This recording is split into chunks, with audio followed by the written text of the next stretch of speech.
দেখুন, অনেকে ভাবেন যে নাম পাল্টালে বোধহয় সব পাল্টে যাবে। গত 15 বছর ধরে নাম পাল্টানোর চেষ্টা হয়েছে, কিন্তু পশ্চিমবাংলার কোনো পরিবর্তন হয়নি।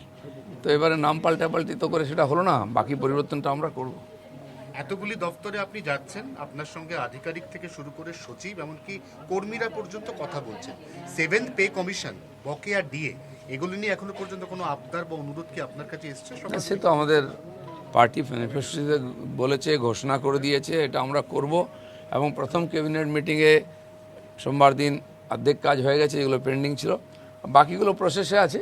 কিছু জায়গায় একটুখানি সিস্টেমের ব্যাপার থাকে, আইন কানুনের ব্যাপার আছে, ওটা করেই খুব তাড়াতাড়ি আমাদের সিএম বলেছেন করে দেবেন। ডিআরই টেকনোলজি তাদের কোনো নিয়োগ নেই অনেক বছর ধরে।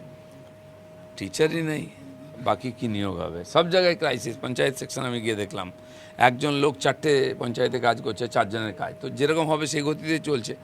এগুলোর প্রসেসও শুরু হয়ে গেছে আমাদের, সব ফান্ড থেকে আরম্ভ করে, আর বাকি চাকরি ইন্টারভিউ সব ইমিডিয়েট শুরু হয়ে যাবে। তার ব্যবস্থা যারা যে সমস্ত অনেকে যারা গ্রাউন্ড স্টাফ যারা কাজ করে তারা এর আগে আন্দোলনে নেমেছিলেন যে স্বাস্থ্য বীমা, মানে এই বিষয়গুলো নেই। এই বিষয়গুলো অনেক বছর ধরে কোনো পর্যালোচনাই হয়নি, আলোচনাই হয়নি কি হওয়া উচিত।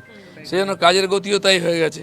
এ সব কিছু প্রথম থেকেই আমরা শুরু করছি, যা যা প্রয়োজন আছে বসে ডিপার্টমেন্টে সমস্যা কী আছে, তার রাস্তা কী আছে।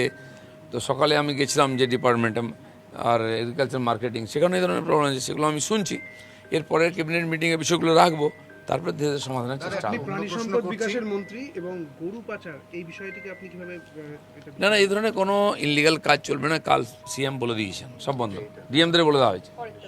দাদা, মেন প্রশ্ন, গর্গ চ্যাটার্জি তিনি শুধু অ্যারেস্ট হয়েছেন তা নয়, বাংলা পক্ষের যখন তাকে অ্যারেস্ট করা হলো কিছুক্ষণ আগে, তার কাছে 24টা কার্ট্রিজ, সেটা মিলল।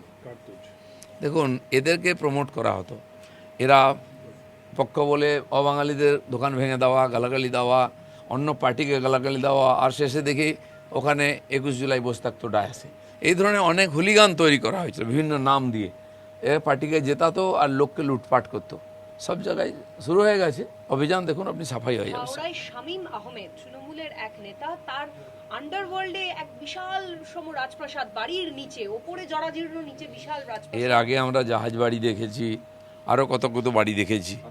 এই বাড়ি নতুন কিছু না, অনেকে আপনারা জানেন, অনেকে জানেন না, আরও অনেক তথ্য বেরোবে এবং সবার জন্য একই ব্যবস্থা হবে, আইন।